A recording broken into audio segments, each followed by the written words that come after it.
On a snowy evening in 1784, members of a small Quaker meeting at Fayette and Asquith Streets in Baltimore, men with names such as Hopkins, Ellicott, Matthews, Tyson, and McKim, under the tutelage of Joseph Townsend, established Friends School to furnish a guarded education for Quaker children. Organized just 1 year after the end of the Revolutionary War, the fledgling school emerged in a land consisting of the 13 original colonies and governed by the Articles of Confederation. The Constitution of the United States would not be signed for another 3 years. George Washington would not be president for another 5. In 2010, Friends School celebrates its 225th anniversary. To commemorate this event, alumni, teachers, administrators, and parents were asked to discuss their memories, thoughts, and hopes for the school and its community. This is Voices from Friends, celebrating 225 years. I'm always very proud to say that I went to Friends School. I think Friends was incredible for me because it taught me, community, it taught me family, it taught me the things that are important in life. Friends made more of a difference in our lives than our university, our graduate education, than absolutely any other single thing.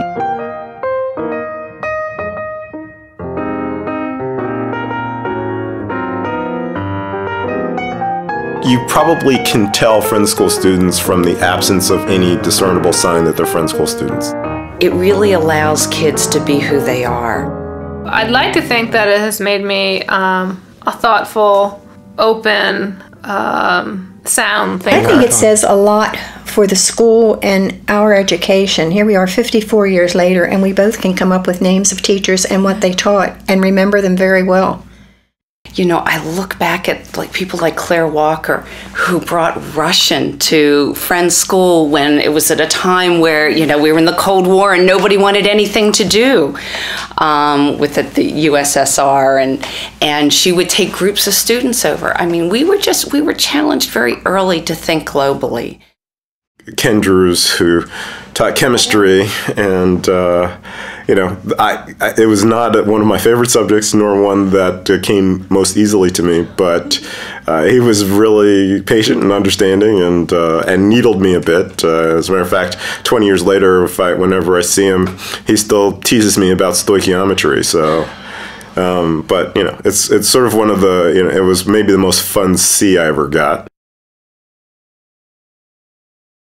Mara Garcia and Tom Binford were the ones who really, really just imbued me with this sense of language acquisition, and it didn't matter what they were saying in Spanish, it was just beautiful. Gary Blauvelt, I hated Charles Dickens, hated it, but there was something very special about sitting in his class listening to Gary Blauvelt read Great Expectations was just so special. Gary Blauvelt in 9th grade English, who probably was the first person to tell me that I really could write and was relatively intelligent, but that my mechanics were so bad that I was cheapening my good ideas and that I should be a bit more diligent about it. I did teach at other places in Baltimore during the time I was at Friends. I think I enjoyed the Friends School kids more in that they were a little bit more questioning, and they were sort of more of a dialogue in the classroom. My best memory of Friends School is a football camp, and which was held at Camp Keewatin for a week. Mr. Brownlee was there. Bob Nichols was there. We practiced twice a day, and in our spare time we could go swimming. In the evening we could go to a little town nearby called Riva. But there were two rules. We had to walk. It was about 1.5 miles. We had to walk there and back, and no carbonated beverages. We had to go through the hallways and dress people on game days to have somebody stand on the sideline. The headmaster, Byron Forbush, threatened to cancel the program more than once if we couldn't keep 15 people on the roster. At Friends, because they needed anybody who could breathe and was willing to come out and practice to play on the teams. He was a referee, and the year before he took over the team, I remember he came into our locker room before a match after the weigh-in. He said, I heard some of you guys talking upstairs, and you're talking about how big these guys are, and you're looking around the room, and your knees are shaking. He says, well, I hear you guys are getting a new coach next year, and I don't think he's going to tolerate this kind of stuff. And one more thing, B-I-G, don't spell M-A-N. And he turned around and walked out. And, you know, if I don't remember anything else that he ever taught us, and, you know, I remember quite a bit, I remember that, you know, you're sizing up an opponent. And, you know, I've told my own sons this, B-I-G, don't spell M-A-N. We did not have lacrosse at Friends. The girls. The girls didn't, I'm sorry. The girls didn't, and it was very big with the guys. And out of our class of 52, there were 3 couples that were dating, and those 3 couples did get married. And two couples are still married. And so at lunchtime, just to be with the boys, our boyfriends, we would play catch with lacrosse sticks, and we could catch and throw. And so we went to Mrs. Millard, and another gal and I, Lolly Crowther, it was in our class. She and I went to Mrs. Millard and said, could we start a girls' lacrosse team? You know, I was in the band, I was in the chorus, I was playing sports, I was, you know, clearly doing all the different academic stuff. We had meeting for worship, and there were just all these different strange pockets that don't really seem like they go together, but it ended up working. The school, which was founded in 1784, has remained solid until this day. Over the years, it's changed.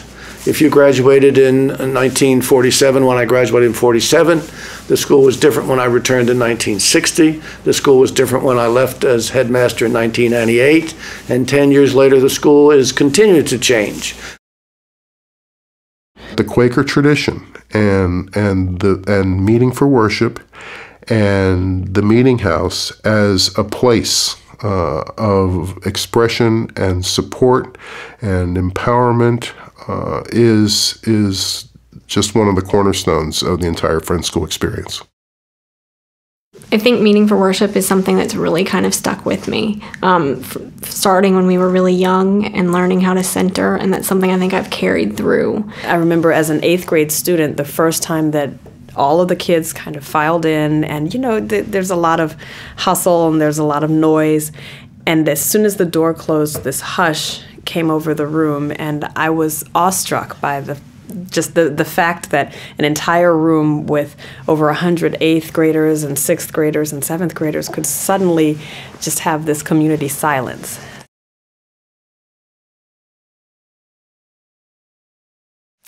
And somewhere in the late 60s, 67 or 68, there's what I recall as the Great Necktie Assembly, in which the head of the Senate got up and, you know, well, why do we have to wear these neckties? And, you know, and the Vietnam was on, and there were all sorts of big political issues, and so somehow or other, whether you wore a necktie or not it was at least something that, you know, kids could address. And so he ripped off his necktie and waved it around, and all the other guys, and most of them, pulled off the neckties. And I remember standing in the back of the auditorium with Byron, next to Byron, and Byron's crossing his arms, and I looked up at him. He's shaking his head because we're not quite sure where this is leading. And that was just before a 3rd period class. So all the kids came into class without neckties, were out of uniform, blah, blah, blah, blah. So, of course, the question for me and all the faculty was, now what do we do? Well, of course, we met at Friends School. She came in the 9th grade, and I fell in love with her right away, and she wouldn't have anything to do with me. So it took me a while. So that was the best part of Friends School for me. Oh. And we had fun all the time. Yeah. Our class was, we thought, as every class probably thinks, was very special. We created friends that we've kept in touch with our whole lives. So it's been was a good choice from our parents. They worked hard to be able to send us to school there, and I know I appreciate that. And it was the community. It was on the ride home. She's like, how can I get in there? What can I do? I love that place. And it was just spending that time on that campus. And I think that it does. It has that effect on people. And you can't put your finger on it right away. And you don't realize what it is, but it is that community. And it's the community of, I mean, it isn't just the students or just the teachers or just the administrators. It's how they blend and meld together. and form that community that makes the difference. It's always been a school that's run more from the bottom up than from the top down.